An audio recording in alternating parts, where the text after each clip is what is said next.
Hi. I am currently painting some rocks on the floor, so hence the mess. But I really felt the need to make this. I don't have a lot of time because Nathan is just out getting a haircut. But I actually made some notes this time because I wanted to make sure everything I wanted to say gets said, because this whole situation is just so, it's like low-key been kind of not okay for me, in the sense of like obsessive thoughts, and like for me it's not even about the show continuing, it's like this fallout of that relationship that we all kind of should have seen coming because of who they both are. First, I want to start with, never in a million years did I think I would side with Trisha Paytas over Ethan Klein and the H3 Productions crew. This isn't about the crew though, this is about Ethan. Hence the title of the video. I mean, I've made almost 300 videos on this stupid little channel, and the very first video is, I can't even remember what it's titled, but it's like something featuring the H3 podcast. I have been watching them since before they hired Zach. Sorry, I'm getting flustered already because it's just so crazy what's happening. Let me get my hair up so we can have a good old chat about this, so I can stop fucking thinking about it and just move on. Okay, I want to start with the 5%.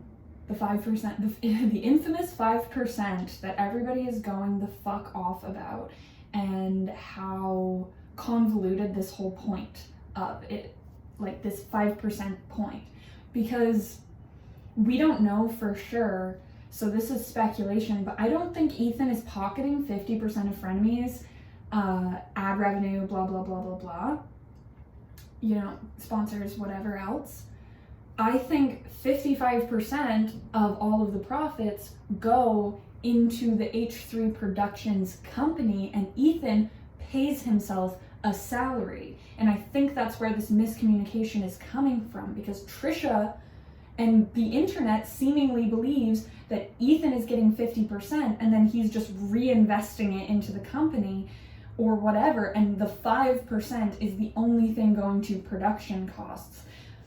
I didn't do any of the math for it, obviously. Well, not obviously, I could. I'm good at math, and like a lot of that is basic, simple math that you could do quick calculations for it that would be roughly good enough to give you a picture. And if that's something people are interested in, I could put them in the comments. But then again, I don't want to put in that much work because this whole thing is so fucking stupid, and Ethan is being so manipulative. 5%. Let's talk about it. Look at the numbers. The views, I mean, when I say the numbers. Frenemies revitalized the H3 podcast channel, and this is from a fan of a long time. I've never watched Ethan's like H3 videos, but I've been a fan of the podcast for a long time now, and I've seen a lot of the, like, I've spent days of my life, if you add it all up, watching the podcast. And at the end of the day, on a side point, if they never make another podcast together, Frenemies podcast together, or video together, I am choosing the H3 Productions because I prefer their content. I never watched Trisha before, and I probably won't watch her after. She just doesn't make content that I'm interested in. But that being said, Trisha doesn't care about the money. Look at the views. Back to this. Look at the views. If you think for a fucking second that Frenemies is not footing partially the bill to the new studio space, to the new almost doubling of their staff. Ethan's talking about Trisha wants to fire your staff. Well, if you're just breaking even, Ethan, then you're gonna have to fire some staff now that Frenemies is gone, because you make the most money on Frenemies. Point blank, period, you make the most money on Frenemies. And Trisha does not care about money. We know this. It's principles that she's trying to argue poorly. Ethan and Trisha are speaking two different languages, and it's getting muddied because Trisha thinks Ethan is saying one thing when Ethan's actually saying this thing, and Ethan thinks Trisha is saying this thing when Trisha's actually saying this thing. And it's like, so I can see what they both mean, and so I feel for them both, but it's so messy. And Ethan, because this video is for Ethan Klein, not that I think he'll ever watch it, but Ethan, if you thought it was going to end any other way, you're naive. Trisha is being attacked publicly, okay? So she's addressing it publicly. That's how she is. Sorry, that's how they are.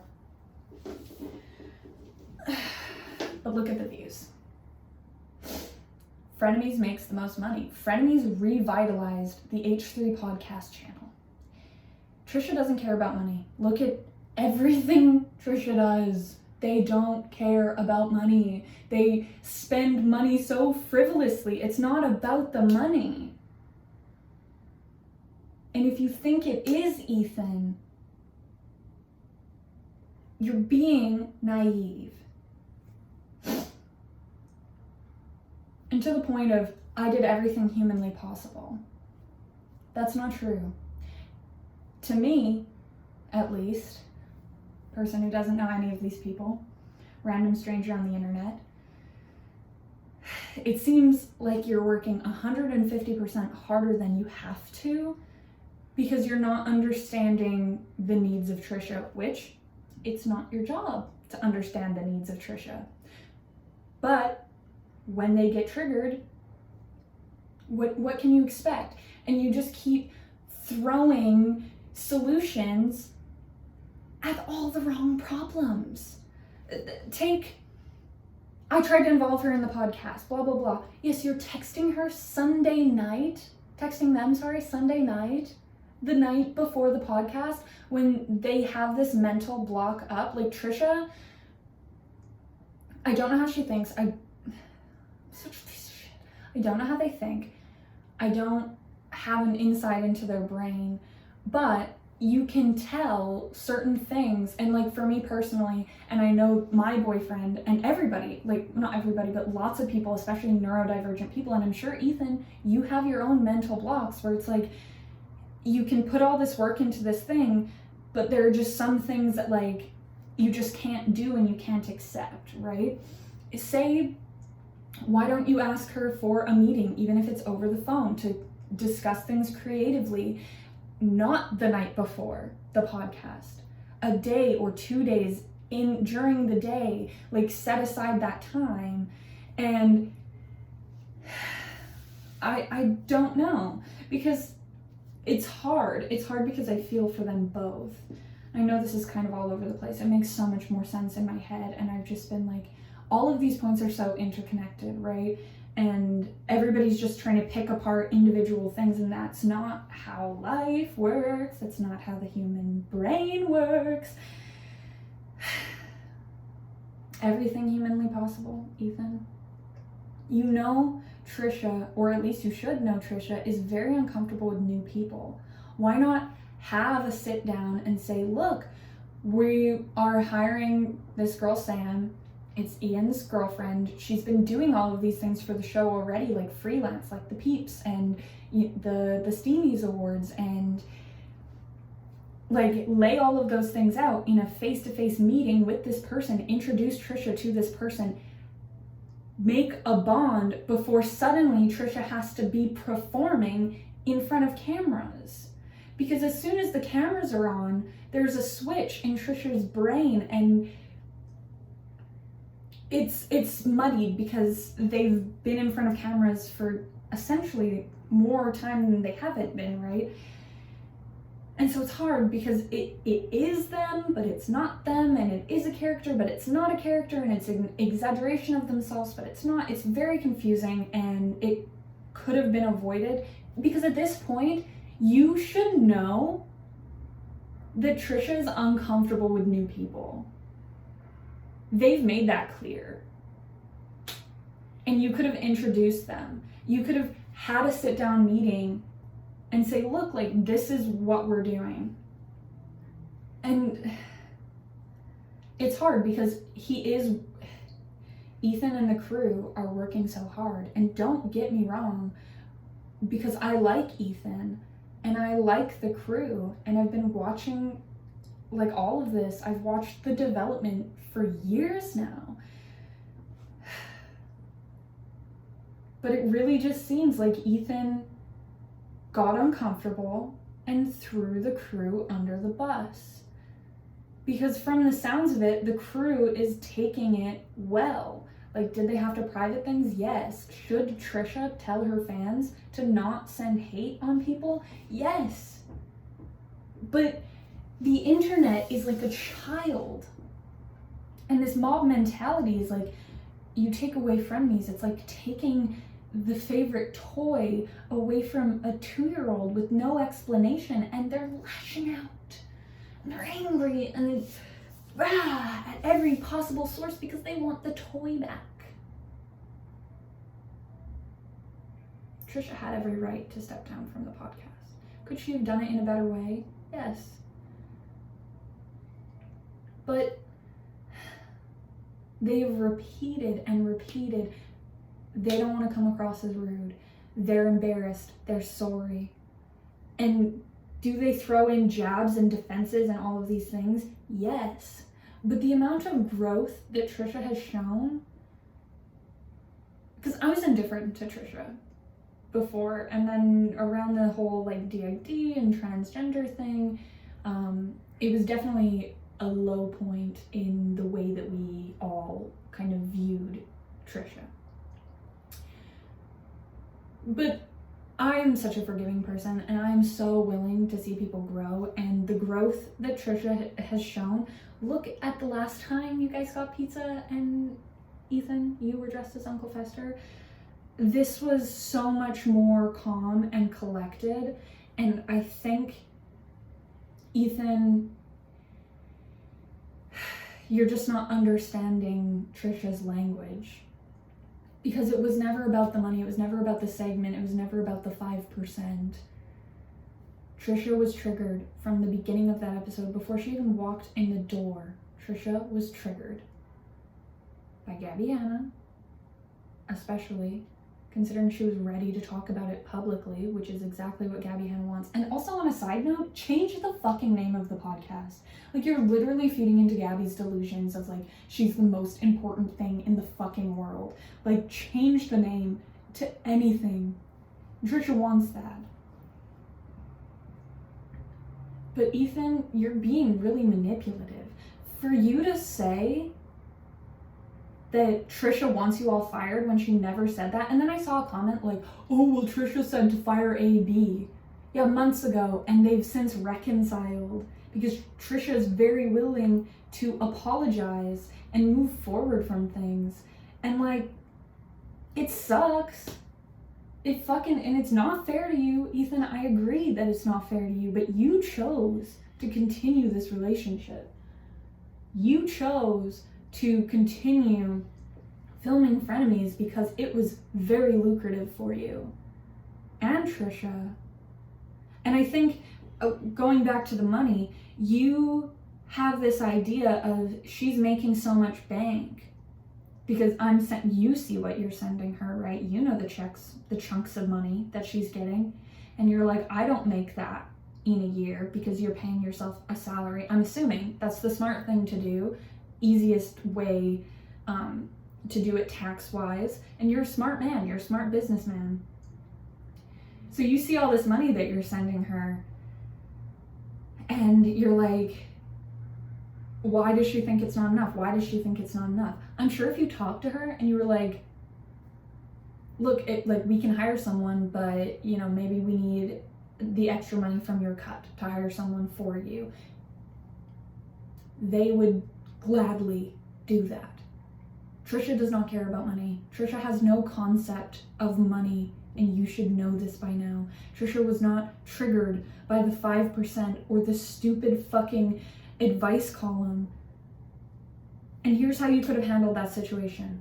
With open, honest communication. When she first said, it's stupid, blah, blah, blah, and she starts getting heated, and, you can feel it. You can feel it in the room. Okay. Do you really think it's stupid? Yes. Okay. Well, maybe in the future we could revisit this and vet the questions for you more. I don't know. It's hard. You're right, it is hard. But essentially, what you have to do is take the hit. You have to be the father. You have to be Daddy Ethan. Like, you have a child. Like,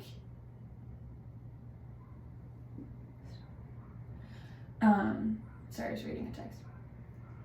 You have a child. You understand the irrationality. I don't know if that's a word. The irrationality. You understand how you should understand how to deal with a tantrum, or maybe you don't. I don't know. I don't see you as a father, but you have to be calm with it. And for you to say like, oh, I feel like I'm walking on eggshells and I feel like I can't talk to her, and that open communication that we once had is gone. That's fair. That is fair of you to say. But it's just as fair for Trisha to step down because of it.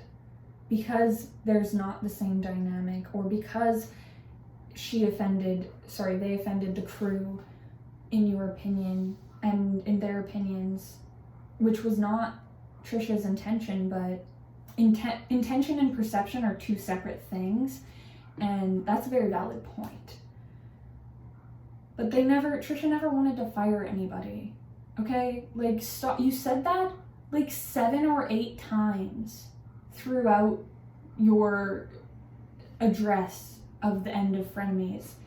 And that's not what they wanted, okay? They wanted creative control, because Trisha sees the money that you send them every month, sorry. So if that's 45%, they know what 55% of it is. They know that the $50,000 set has been recouped. They know that the $30,000 on equipment has been recouped.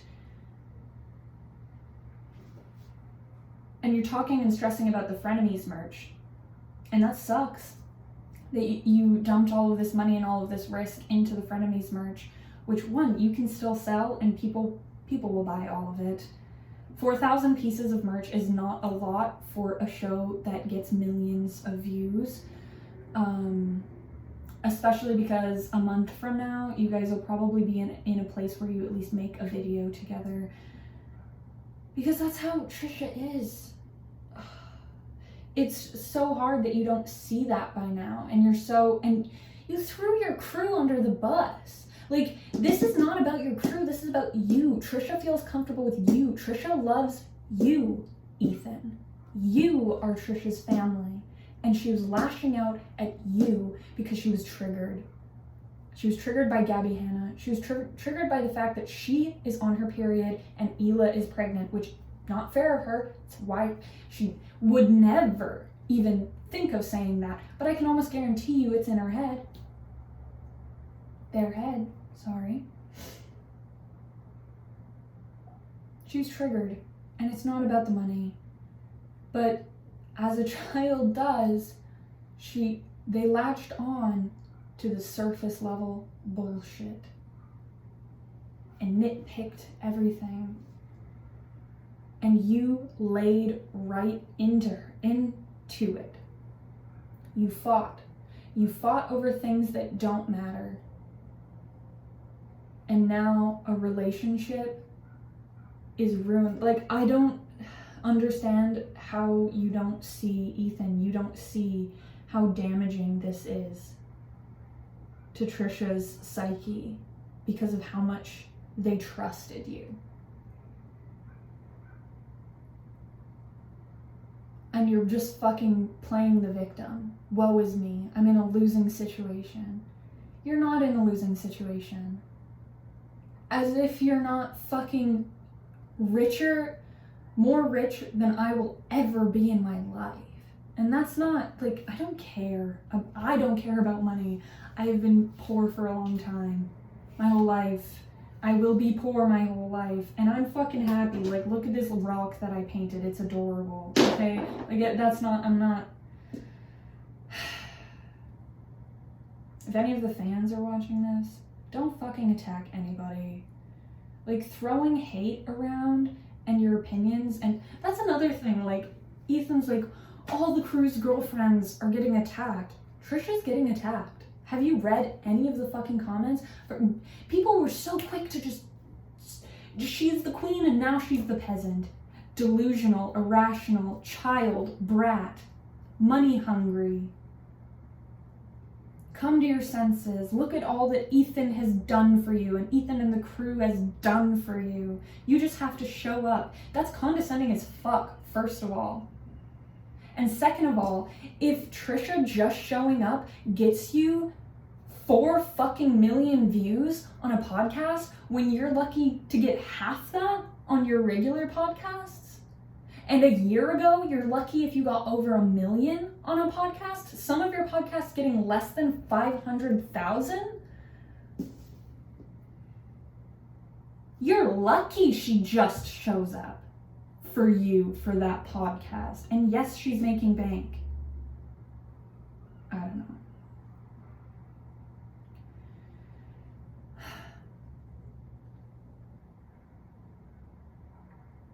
I think I've said everything I want to say in very disjointed and me, in the style of me. Yeah, it's fucking ridiculous. And it just makes me feel like I have no place on the internet. But that's another rant. Have a good one, guys.